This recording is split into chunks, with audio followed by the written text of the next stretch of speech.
জানো, অনেকদিন ধরে মাছ মাংস খাওয়ার ফলে মুখের রুচিটাই চলে গিয়েছিল। তাই মাকে আজকে বললাম, মা ডিফারেন্ট কিছু বানাও যাতে তৃপ্তি মতো পেট ভরে ভাত খেতে পারি। মা বলল, বেশ তো, তাহলে কি খাবি বল। আমি বললাম, তোমার ইচ্ছে মতো কিছু বানাও যাতে মাছ বা মাংস কোনোটাই থাকবে না। মা বলল, আচ্ছা, তাহলে তোকে আজকে আমার হাতে স্পেশাল ডাল কষা বানিয়ে খাওয়াই।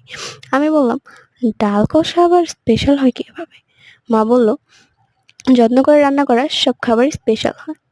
আর তোমরা জানো, আমার না সবসময় ডিফারেন্ট কিছু ট্রাই করতে বেশি ভালো লাগে।